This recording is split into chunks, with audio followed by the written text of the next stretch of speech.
So really what I'm getting is a lot of clicking from me starting this thing and turning over the key, right? So I'm looking at it and let me see something real quick. Well, obviously it's not the lights aren't coming on because I just took this fuse out. Now, the fuse, if you guys are wondering, here's the fuse box right here. It's taped in and it's a clip right here on the back. So be careful with this clip because it can easily break. But this clip right here holds this in place, right? So if you're getting clicking and your zero turn doesn't turn over, it's either the battery itself, which I don't think it's the battery because my lights come on, I'm getting some motion, it's just clicking, or it's your fuse.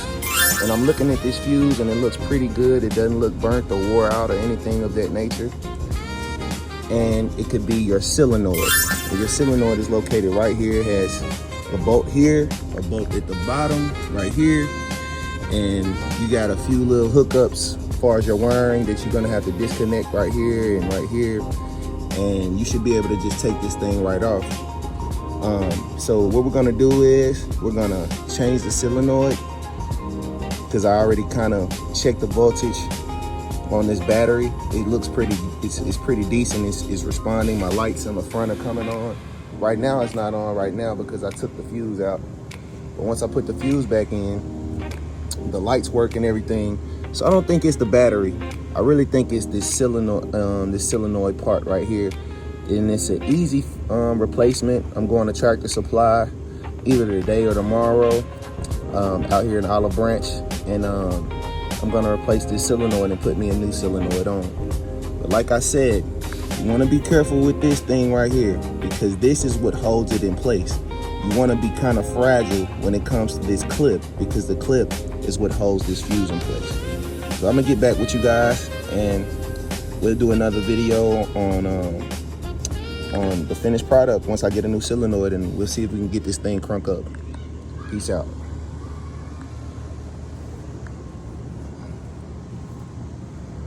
So I'm gonna do a real quick video real quick. I got the fuse back in.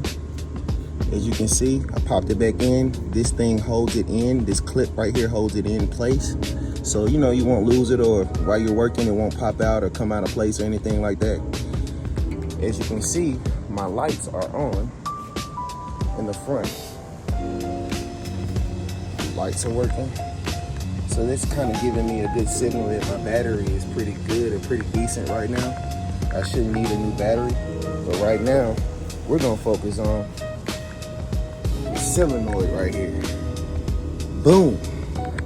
This bad boy right here. Y'all can see it. Yep. And this is what it sounds like right now. As you can see, I just kind of got a little good reaction out there on the engine, but I'm getting a lot of.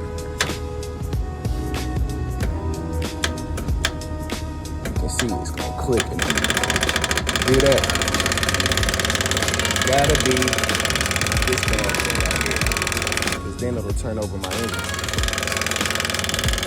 So we're gonna get back with you guys and gonna get that solenoid. Yes, sir.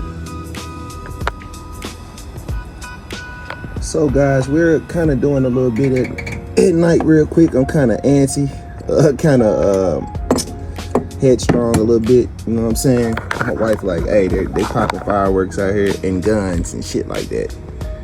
But I want to go ahead and come out and kind of get a head start for tomorrow. I got my new solenoid. Just went to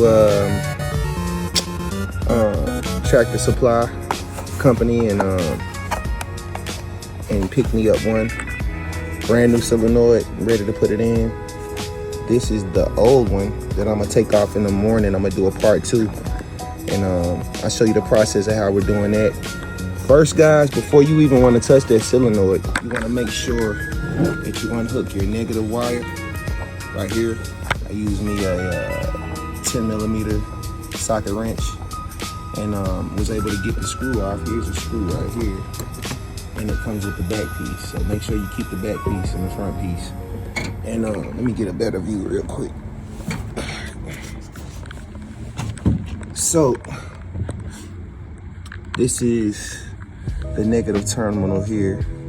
This is the area where I unhooked the screw at, and the back piece that goes in the inside of this is this piece right here.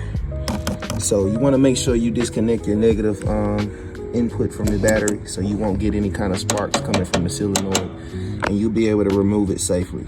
You know what I mean? This is the old, out with the old, in with the new for the new year. You dig? Brand new, baby. Can't wait to put it in, and we'll show you guys the part 2 tomorrow. So we'll just come back to it. Just wanted to get you guys up to speed on what I'm doing, how the process is, DIY. It's better to kind of do it yourself. You know, it's cool to have people in your corner to do it for you and help you out or whatever, but you know, you press for time, you need the money, you don't have enough people around. It's good to kind of figure it out and learn it on your own. Kind of watch some videos of people that's already doing it, and they'll kind of set you on the right path to kind of getting it done yourself. So, yep, the negative wire is disconnected. We should be able to run this thing safely and get it off. You have your socket wrenches intact and ready to go. And we're gonna get this job done tomorrow. We're gonna basically unhook these cables, unhook these terminals and cables and stuff like that. I already checked the fuse, make sure that's pretty good. And we're gonna get it started, man. And see you guys tomorrow for the part 2. Keep it low landscaping. Stay with us, you guys. 100.